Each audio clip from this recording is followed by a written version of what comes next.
Okay, hello, it's the Martian. Space Jam Jordans. I want this shit forever. Wake up and smell the garden. Fresher than the... สวัสดีครับยินดีต้อนรับเข้าสู่จัดติดฮ็อบบี้เนาะวันนี้ก็อยู่กับผมเนาะตอนนี้ผมมีเรื่องที่จะมานำเสนอเนาะก็คือว่าเนี่ยเรามีของเล่นที่ชื่อว่าเฟรมอาร์มเกิร์ใช่ไหมเวลาเราเล่นของเล่นชิ้นเนี้ยเวลาเราได้มามันจะไม่บางตัวมันจะไม่แถมอาวุธมาให้ครับใช่ไหมมันจะแถมให้เฉพาะเนี่ยบางที่ให้มาแต่ตัวเปล่าๆซึ่งมันก็เป็นปัญหาเนาะใช่ไหมสำหรับคนที่แบบต้องการอาวุธอะไรเงี้ยต้องไปหาชิ้นส่วนตามของเล่นอื่นๆที่เรามีเอามาประกอบเพื่อให้สวยงามซึ่ง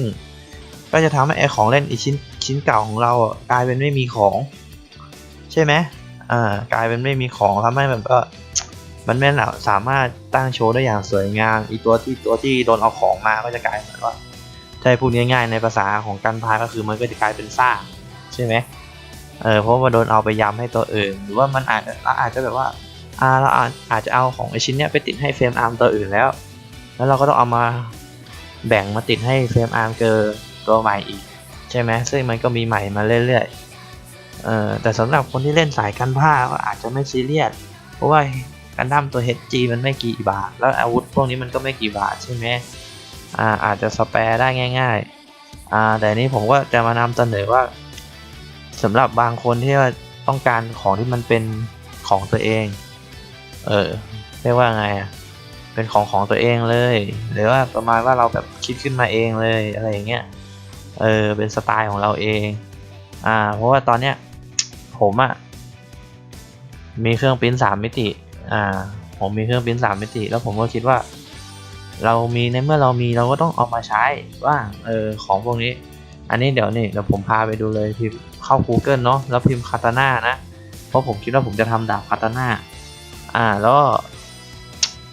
ที่ว่าทำไมต้องมานั่งหารูปแล้วเพราะว่าผมคิดว่าไอ้ส่วนล้อส่วนโค้งเนี้ยของญี่ปุ่นมันคือจิตวิญญาณของมันใช่ไหมมันคือจิตวิญญาณของซามูไรเราไม่สามารถจะมาทำให้เป็นดาบตรงๆทื่อๆได้ผมก็เลยคิดว่าต้องเอาอะไรเงี้ยเราต้องหาต้นแบบมาสักอันหนึ่งก่อนใช่ไหมโอเคเพราะตัดหามาได้แล้วเซฟแล้วเนาะนี่ผมก็กดเซฟกดอะไรเรียบร้อยแล้วแล้วเรามาดูโปรแกรมที่เราจะใช้ผมใช้โปรแกรมที่ชื่อว่า SolidWorks นะอันนี้ผมก็กด New มาแล้วกดไฟล์ New กดไฟล์ New แล้วก็กด Part มาแล้วเมื่อกด Part ปุ๊บเราก็มาเริ่มสเก็ตกันกดนี่เนาะคลิกซ้ายเนาะที่ฟอนต์นะแล้วกดสเก็ตเมื่อกดสเก็ตปุ๊บไปที่คำสั่ง Insert ไม่ใช่ไปคำสั่ง Tool แล้วก็ไปคำสั่ง Sketch Tool อันนี้เราก็ไปที่ Sketch Picture ก็หารูปที่ผมเซฟไว้ที่ไหนก็เอามาโอเคเมื่อเราได้แล้วเราก็ไอเส้นนี้ก็จะเป็นเส้นสเกลนะพยายาม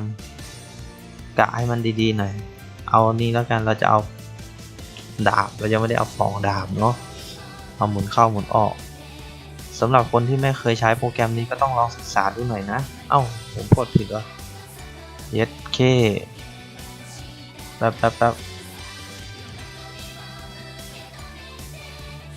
มันต้องขนาดเรื่องสเกลก็น่าจะประมาณ100มิลน่าจะโอเคแต่ผมกดผิดว่ะโอ้ยแล้วสเกลมันไปไหนวะเนี่ยผมจะขยายสเกลมันได้อีกไหมเนี่ยลากต่อน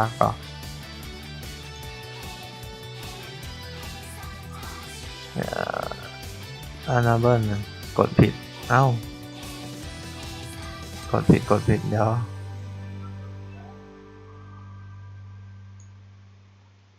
เอาใหม่เนาะแล้วก็ล็อกสเกลล็อกไว้ที่100เย็ดเคเล็กกว่าเดิมอีกเอาไงดีวะเราจะได้ดาบขนาดเท่าไหร่กันเนี่ยเดี๋ยว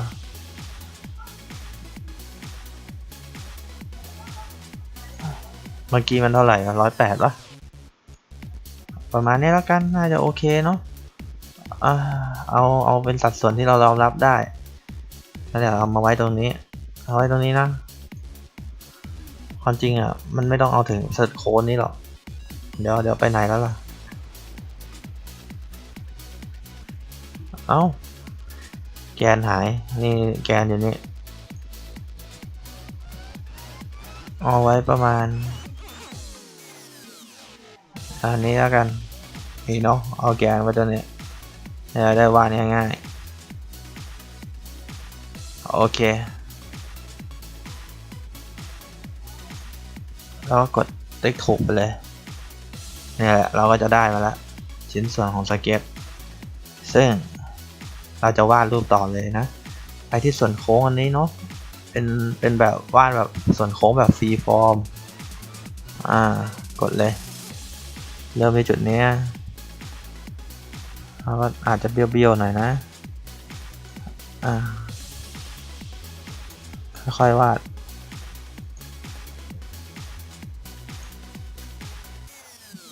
ค่อยๆวาดเนาะมันอาจจะไม่ได้เข้าสวยเท่าของจริงหรอกก็วาดให้มันสุดฝีมือของเราแล้วกัน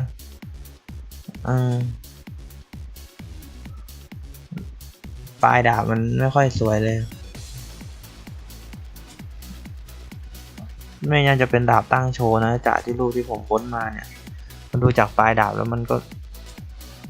เฉยๆมันไม่ค่อยแหลมนะเท่าไหร่เนาะโอเคงั้นเดี๋ยวเราค่อยๆวาดใจเย็นๆเนาะ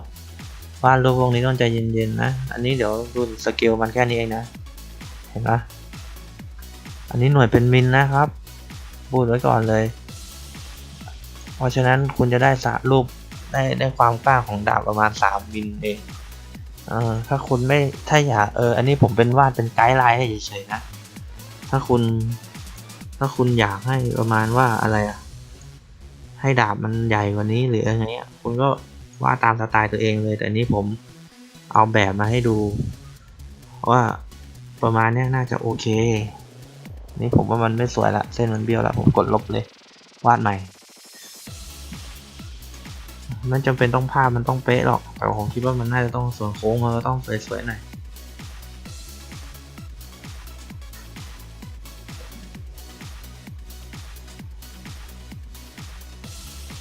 โอเคกดซูมเข้าซูมออกวาดดูเนาะ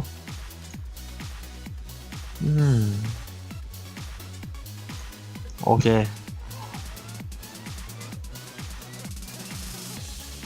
ความจริงก็ไม่ควรจะวาดจุดหลายจุดนะเพราะมันจะทำให้ความโค้งมันไม่ค่อยมันจะโค้งไม่ค่อยสวยเท่าไหร่ยิ่งจุดถี่มากมันก็จะยิ่งโค้งเยอะเห็นไหมเริ่มเบี้ยวแล้วจุดเริ่มถี่ผมเอาจุดนี้แล้วกันกด Escape เนาะเวลาวาดเสร็จจุดไหนสุดท้ายแล้วกด Escape แล้วก็มาเลือกจุดวาดใหม่ประมาณนี้โอเคเนาะอันนี้เราไม่รู้ความหนาของมันใช่ไหมแต่คุณคิดว่าควรจะหนาเท่าไหร่ดาบคุณลองหยิบไม้บรรทัดมาดูก็ได้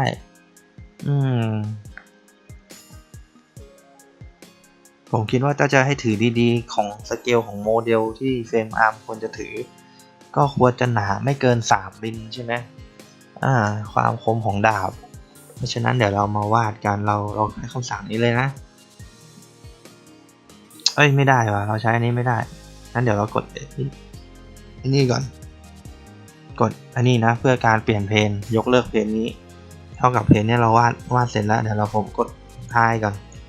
กดไฮซ่อนรูปไหนไฮวะ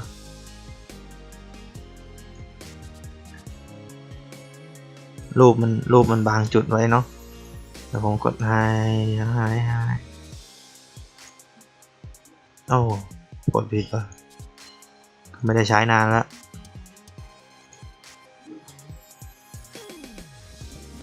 ดิสเก็ตก่อนนะโตรูปมันหายเหรอไม่ได้ก็กดอันนี้ไปแล้วกันโอเคงั้นเรากดสเก็ตเดี๋ยวเรากดอันนี้ก่อนเมื่อพูดถึงความหนาเราก็ต้องเพิ่มเพนใช่ไหมงั้นผมก็ไปที่ insert นะแล้วไปที่ reference geometry ไปที่คำสั่งเพนนะโอเคเมื่อไปคำสั่งเพนปุ๊บมันก็จะให้เราเลือกว่าเราเลือกเพนไหนซึ่งเมื่อกี้ผม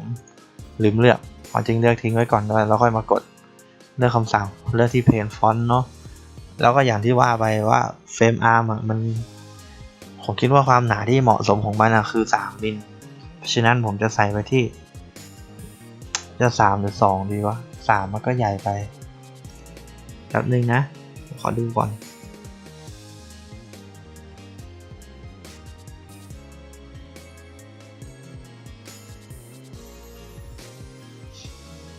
หรือจะ2ดีความจริงสเกลมันเล็กมากเครื่องปริ้นก็ปริ้นยากนะนึกก่อนเอาเท่าไหร่ดี 1.5 เหรอสเกลตรงนี้เราสามารถมาเปลี่ยนได้เรื่อยๆนะผมขอเอาเป็นที่1แล้วกันผมคิดว่าน่าจะปริ้นได้นะทดสอบเลยทดสอบศักยภาพของเครื่องปริ้นด้วยโอเคเนาะเอาไปที่1งงนะคงไม่งงเนาะหมายถึงไอ้นี่หมายถึงว่าที่ไว้ที่1เพราะว่า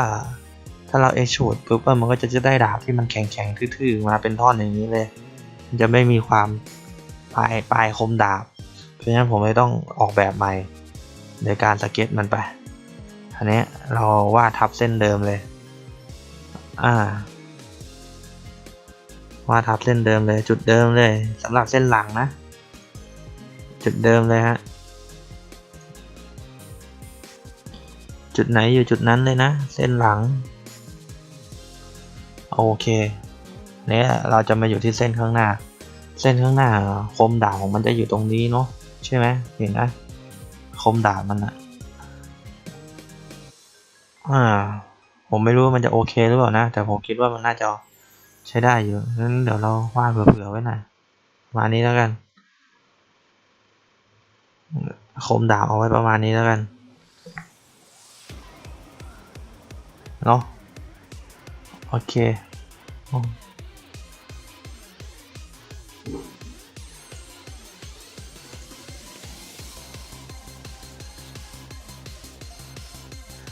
วาดเลยครับถ้าไม่สวยเราก็ลบวาดใหม่ได้คร่าวๆไปนะวาดไปคร่าวๆ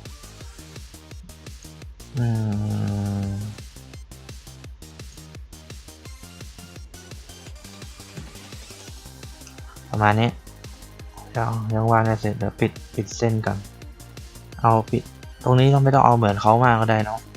เพราะว่าเดี๋ยวมันจะไม่ค่อยสวยแล้วผมว่ามันไม่สวยเลยแหละผมว่าเอาไว้อย่างเงี้ยหรือว่าเราจะเอาเส้นตรงนี้เอาเท่าเขาเลยดีไหมผมก็ไม่เคยลองนะลองดูก่อนนี่ว่ามันจะโอเคป่ะเนาะแล้วถ้าไอ้ส่วนเส้นที่มันเกินไว้เราใช้กรรไกรอันนี้นะคำสั่งเลือกมาที่ทิมเนาะใช้คำสั่งนี้ตัดเส้นนี้ทิ้งก็ได้โอเคเนาะเมื่อเราตัดทิ้งแล้วโอเคเรากดนี่ไปแล้วกดยกเลิกไปอันนี้เราก็จะได้แล้วจะได้เป็นภาพที่มันมีความหนาขึ้นมานิดนึงเนาะอันนี้เราก็ใช้คำสั่งลบนี่เนาะคลิกอันนี้แล้วกันเอาคำสั่งพื้นคลิกอันนี้ไว้สเก็ตแล้วคลิกคำสั่งลบอันนี้เราก็จะได้เลือกให้มันจะให้เราเลือกจุดซึ่งผมคิดว่าเราควรเลือกจุดสเก็ต2กับมาที่สกุลจุดนี้ดูซิว่ามันโอเคไหมภาพมันเพี้ยนเนาะนี่ค่อยเลือกเห็นไหมเราขยับจุดให้มันโอเคพอเราได้จุดที่โอเคปุ๊บนี่เห็นว่ามันจะเป็นเงาแล้วเห็นปะคล้ายๆเนาะเห็นเราเป็นรูปเป็นร่างแล้วกดเลยโอเคเราก็จะได้มาแล้วเห็นปะผมไม่รู้นะว่ามันจะสวยงามขนาดไหน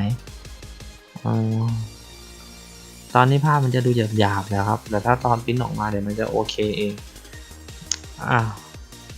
อันนี้เพนนี้มันจะดูรกๆหน่อยผมคิดว่าคลิปมันคงจะนานว่ะจะตัดคลิปไหมอันนี้ผมสเกลไว้ที่เท่าไหร่ไม่รู้เนาะจำไม่ได้ละ 1มั้ง1 มิลใช่ไหมทำไมผมถึงทำถึงซีกเดียวหรือเปล่าเพราะมันเป็นคำสั่งที่มันง่ายต่อชีวิตเรามากคือคำสั่งมิลเลอร์ครับกดเลยครับพอกดมิลเลอร์ปุ๊บมันให้เรามิลเลอร์กับเพนไหนเดี๋ยวเราเปลี่ยนเพนก่อนนะเปลี่ยนเพนที่เราจะเลือกก่อนเพน1เราไม่ใช่นะเราต้องเปลี่ยนลบทิ้งกด delete ไปเราต้องเลือกที่ฟอนต์นะเพราะเราเริ่มวาดที่ฟอนต์ใช่ไหมแล้วก็เลือก select โอเคนี่คุณว่ามันโอเคไหมว่าเดี๋ยวไปยิงโอเคนั่นจะคิดว่าไงโอเคไหมคิดว่ามันโอเคไหมมาโอเคแล้วเราได้นี่มาแล้วเราวาดด้ามดาบผมว่าเดี๋ยวรูปที่ผมเซฟไว้ที่ไหนอันนี้ไม่ใช่ละอันนี้ B เราเซฟไว้ที่นี่เดี๋ยวผมขอเปิดดูก่อน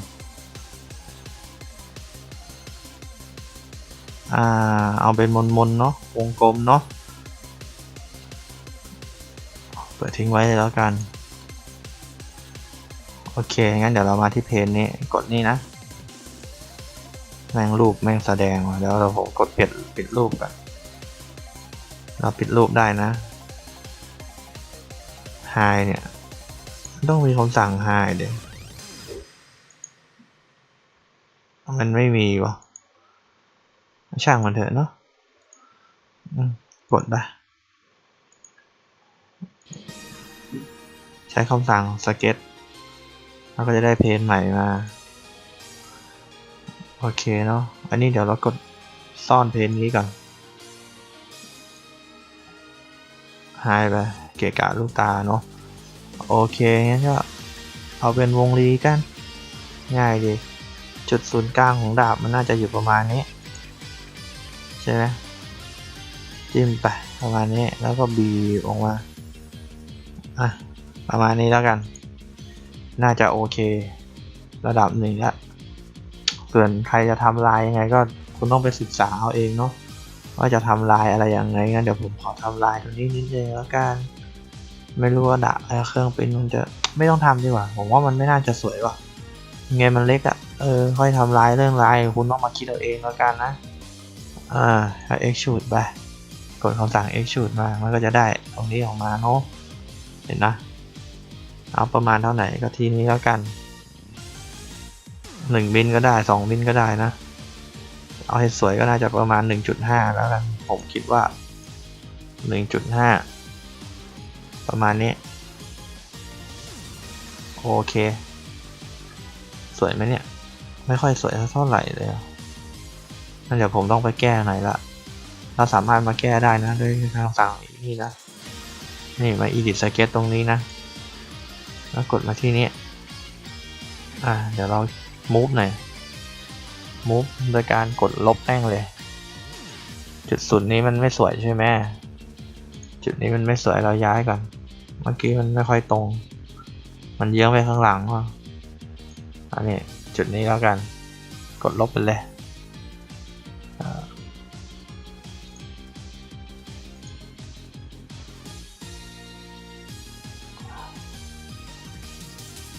ประมาณนี้เนาะโอเคกดออกอันนี้โอเคแล้วก็จะได้ละนี่เนาะค่อนข้างจะโอเคละ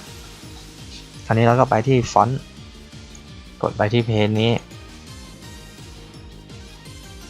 โอเคเนาะดาบผมคิดว่ามันตรงเนี้ยมันยังไงก็ได้ละไอ้ตรงส่วนเนี้ยเข้าใจปะเพราะว่ามันเป็นส่วนที่เราเอาไว้ถือแล้วฉะนั้นผมไม่รู้ว่าไอ้มุมดาบตรงเนี้ยที่เราเห็นในตอนเนี้ยเนี่ยไอ้รูปเนี้ยมันหายไปละ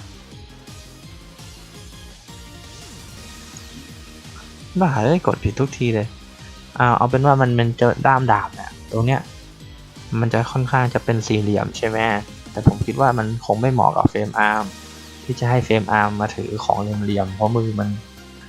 ผมรู้สึกมันจะทำให้ยางมันไม่ค่อยดีขึ้นเพราะฉะนั้นเดี๋ยวเรามา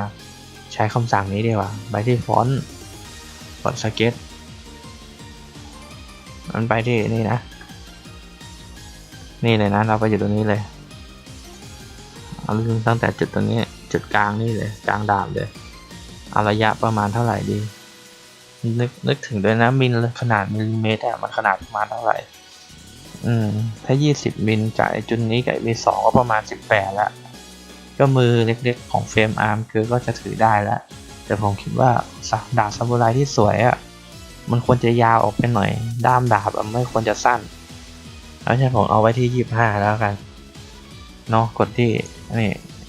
exit diameter เอาไว้ที่สัก25แล้วกัน25มิลนะในที่นี้คือมิลลิเมตรไหนนะแล้วสัดส่วนมันก็จะโอเคเนาะหรือว่าคุณอยากให้มันเอียงถ้าเอียงเดี๋ยวผมจะทำไงให้มันเอียงวะมันสามารถปรับเอียงได้อยู่นะผมว่านะนี่นะไม่ได้เหรอ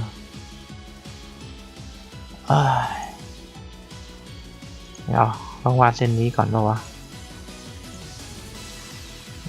แล้วก็ลองปรับให้มันเอียงไม่ได้เนาะไม่ได้เพราะว่าเส้นนี้มันเป็นเส้นตรงเราคงต้องลบใหม่งั้นเดี๋ยวลองดูถ้าคุณอยากให้มันเอียงคุณก็ต้องเริ่มวาดให้มันเอียงอย่าวาดให้มันเป็นเส้น90องศานะคุณต้องวาดให้มันเอียงอย่างนี้แล้วก็กำหนดไดเมเตอร์โดยที่มันให้กำหนดต้องกำหนดให้มันเอียงนะนี่มันจะค่อนข้างจะให้ยากหน่อยสเกลให้มันเส้นมันตั้งฉาก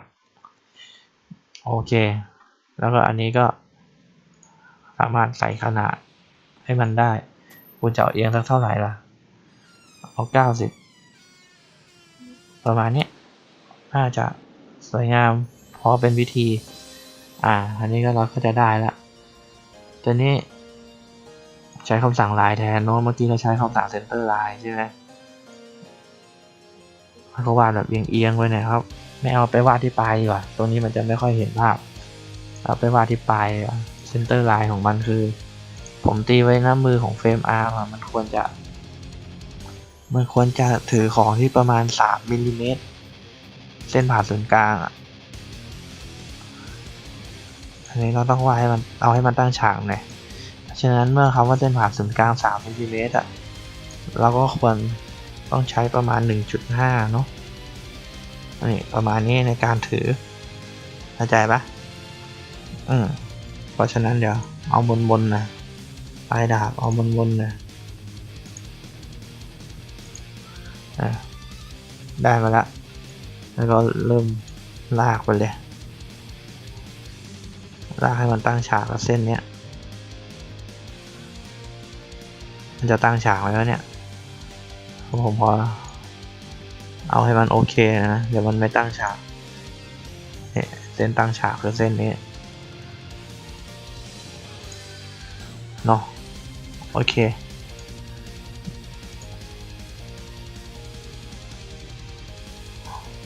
จริงให้ขนาดมันหน่อยก็ได้นะงั้นแม่งเพี้ยนเนี่ยลูกการออกแบบมันสำคัญนะถ้าจะทำอะไรยังไงประมาณนี้เนาะได้ละนี่เราก็จะใช้คำสั่งนี้ลบกดโอเคไปนะแล้วมันจะให้เราเลือกแกนครับให้เลือกแกนเราก็เลือกแกนนี้โอเคเราก็จะได้มาละดูซิว่ามันเกินไหมเกินมานิดนึงเอาไงเกินมานิดนึงงั้นเราก็ต้องจะแก้ไหมแล้วมีส่วนปลายนิดนึงเกินมาเนี่ยซึ่งความจริงครับตอนปริ้นมันก็จะไม่ค่อยเห็นหรอกแต่ถ้าท้ายมันงานมันเนี้ยเราก็ควรต้องแก้งั้นเราไปที่ edit sketch เนาะไปไหมเส้นนี้มันควรจะไม่ต้องถึงนี่ตรงนี้มันเกินใช่ไหมฉะนั้นเราต้องตัดเส้นนี้หน่อยเราต้องเอาประมาณนี้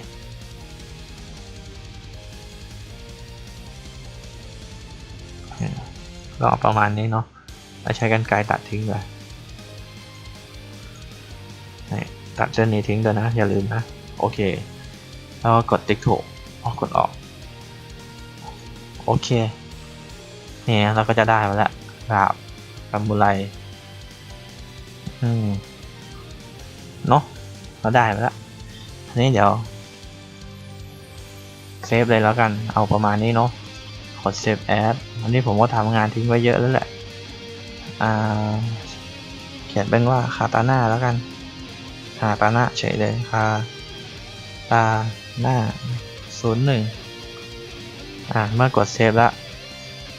เราก็จะมีไฟล์ที่สามารถเอามาแก้ไขได้โอเคว่าอันนี้เราก็เซฟแอดเพราะว่าผมจะเอาส่งใส่เครื่องพิมพ์3 มิติของผมเนาะเซฟไฟล์ในสกุล stl อันนี้ผมก็เซฟไว้เยอะแล้วแหละทำไว้เยอะแล้วโอเคแล้วก็กดเย็ดไปแล้วมันก็จะคำนวณเมื่อมันคำนวณเสร็จเนาะเมื่อมันคำนวณเสร็จเราก็ไปที่โปรแกรม Z0 ตัวจำชื่อไม่ได้Z0 มันเป็นโปรแกรมของเครื่องพิมพ์ของผมนะโอเครอสักพัก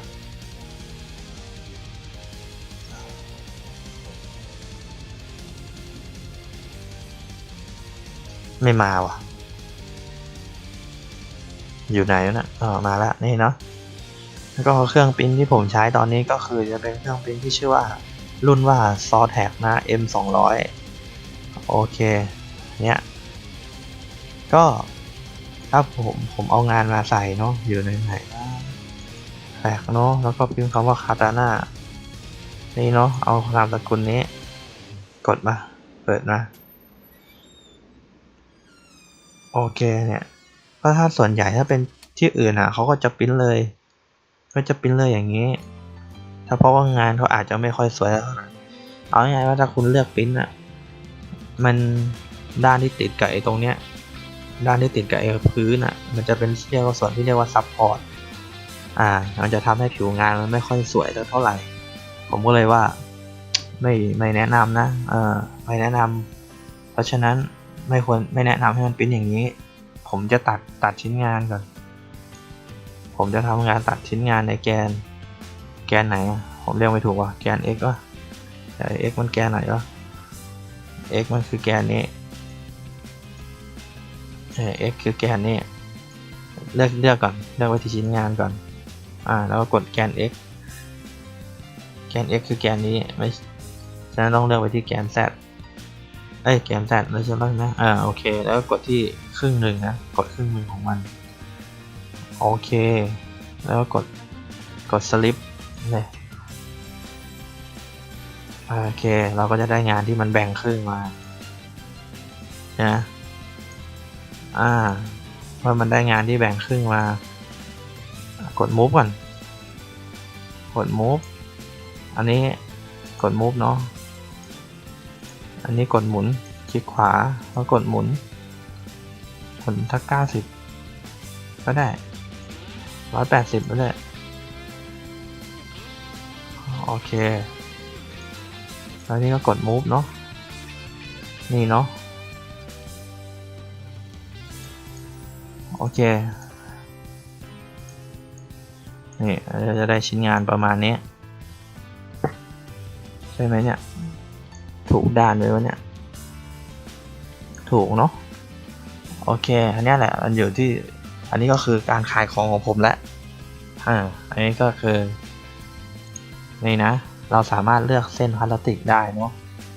ตามความแข็งแรงความอะไรแต่ผมคิดว่าสำหรับโมเดลของเล่นตอนนี้ใช้ ABS ก็พอแล้วผมคิดว่าปริ้นแม็กซิมัมเลยแล้วกันเอาให้มันหนาๆหน่อยให้มันแข็งทนหน่อยอันนี้มันจะเป็นราคาของผมนะแล้วถ้าอินบ็อกมาผมก็จะบอกแล้วกันว่าราคามันประมาณไหนในการปริ้นเพราะว่าแต่ละอันมันปริ้นแล้วมันใช้ปริมาณวัสดุไม่เท่ากันและใช้เวลาไม่เท่ากันอันนี้ก็ความละเอียดนะยิ่งตัวเลขน้อยมันจะยิ่งละเอียดแต่ละชั้นมันก็จะทำให้ปริ้นนานขึ้นแต่งานมันก็จะสวยขึ้นเนียนขึ้นความจริงปริ้นขนาดนี้ก็โอเคแล้วครับไม่ต้องถึงกับ 0.09 หรอก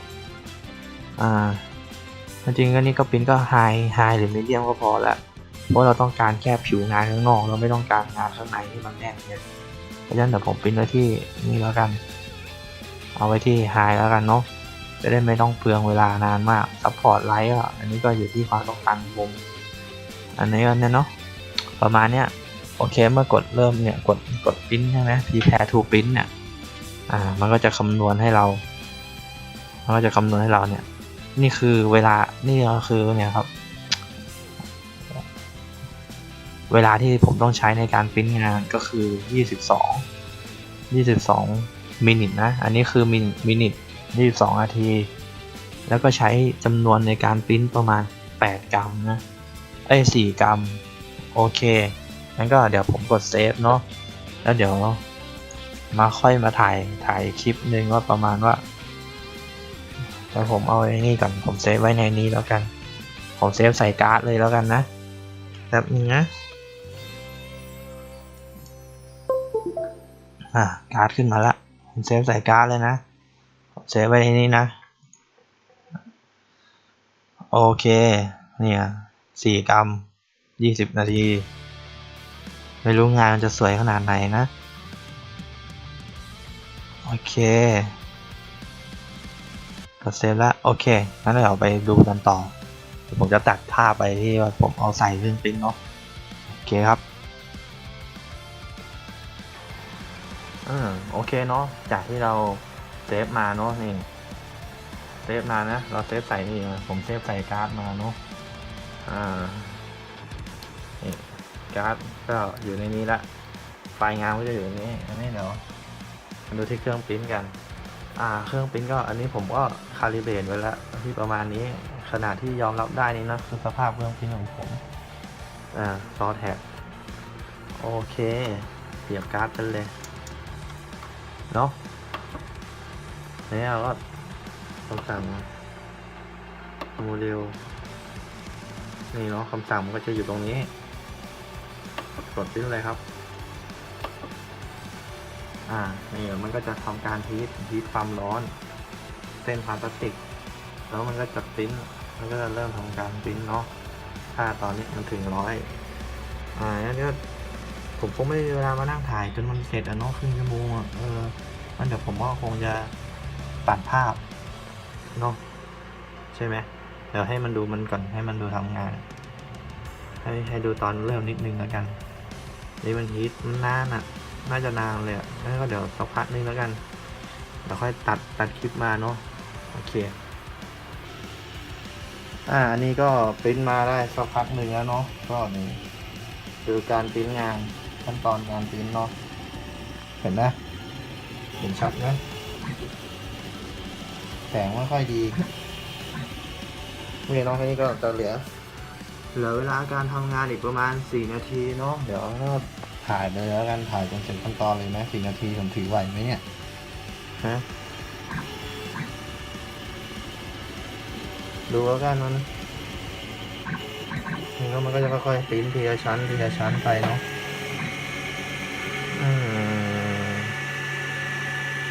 เสียงมันก็ค่อนข้างจะดังเสียงเครื่อง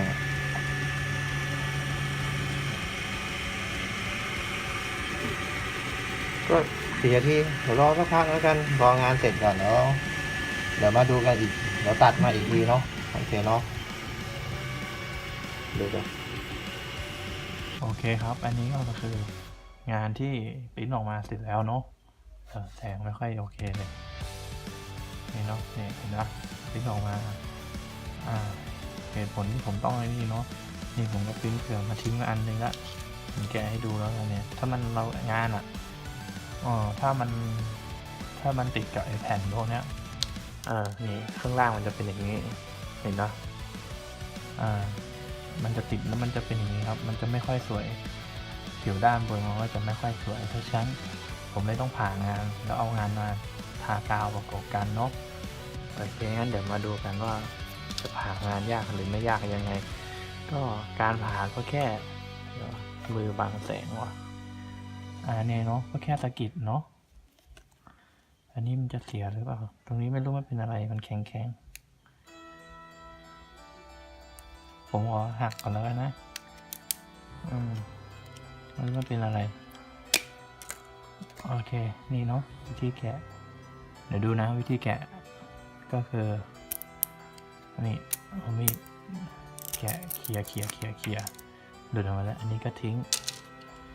นี่เนาะก็ได้มาแล้วส่วนหนึ่งโอเคเนาะ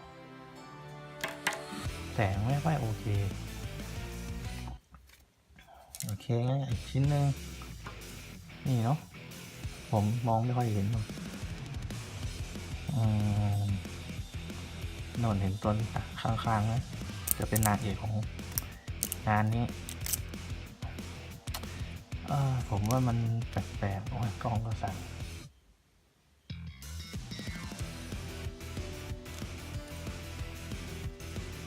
เสียอีกแน่เลยปิ้นมาตั้งเยอะคือไอ้ตรงขั้นตอนเนี้ยมันค่อนข้างจะสำคัญนะเนี่ยเพราะเราต้องกรีดให้เกือบเข้ามือผมเนี่ยให้มันเรียบให้ฐานมันไม่มีเศษติดอันนี้ถ้าจะมีเศษติดมันจะเป็นแบบนี้เนี่ยนี่ถ้าเศษติดเนี่ยมันจะมีเศษติดอย่างเงี้ยแล้วทำให้ปลายดาบมันไม่ค่อยสวยโอเคเนาะเดี๋ยวเรามาดูกันนี่ไงงานก็จะเรียบทั้งสองด้านก็ถ้าใครอยากให้มันขัดให้มันสวยกว่านี้ถ้าอยากให้มันสวยกว่านี้นะผมแนะนำให้เอาอะซิโตนะหรือน้ำยาล้างเล็บมาลูบๆหน่อยลูบๆเลยมันอาจจะเรียบขึ้นนะเห็นเขาพูดมานะแต่ผมก็ยังไม่เคยลองงั้นเดี๋ยวมาลองทากาวกันมองเขียวมองไม่เห็นทากาวเนาะนี่เนาะกาวตาช้าง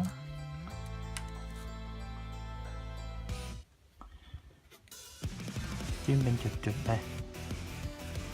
โดนมือนี่เนาะจิ้มเป็นจุดๆเพราะว่าเวลาติดมันจะได้ไม่แข็งมากเราก็สามารถขยับได้นี่เนาะประมาณนี้เนาะ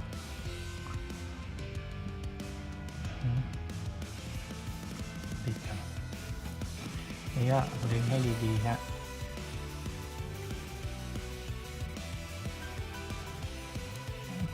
กาวติดมือ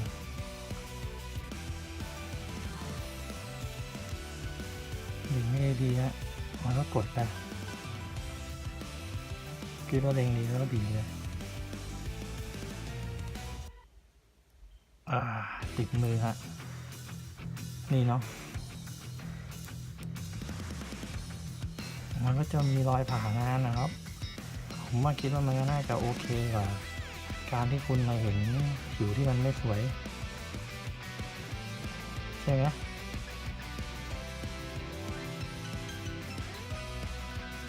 เรียบร้อยนะ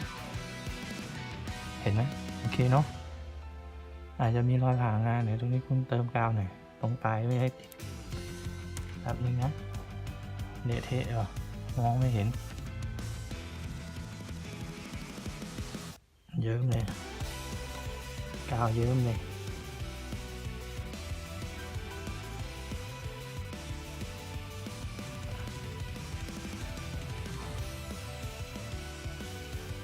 ถ้ามีเวลาผมก็จะทำหมุดนะเนี่ยติดมือละ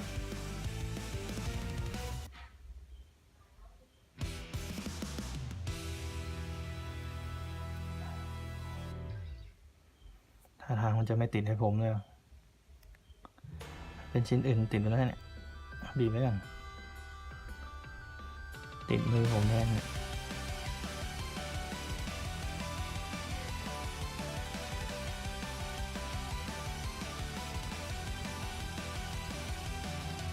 โอเคเนาะนี่เห็นไหมมันก็จะเพเยนิดนึงนี่แหละแล้วเดี๋ยวเราสามารถเอาไปพ่นสีหรืออะไรก็ได้เนาะเห็นนะโอเคเนาะฟินิชดูความเรียบเลอะมือเนี่ยกาว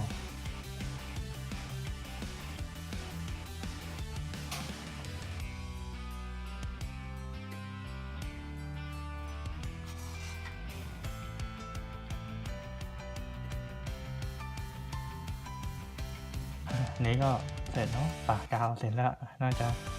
แห้งทันทีทันใดเห็นไหมใส่ให้เบอร์ของเฟรมอาร์ม สวยเนาะใช้ได้โอเคเนาะ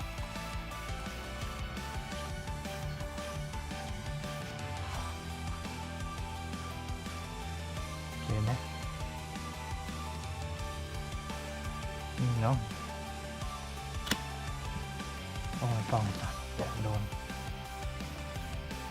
นี่เห็นไหมแล้วก็จะได้แล้ว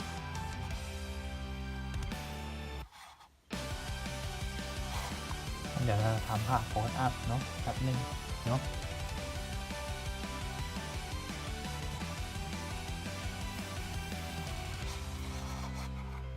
ก็จะได้ดาบมาแล้วเนาะ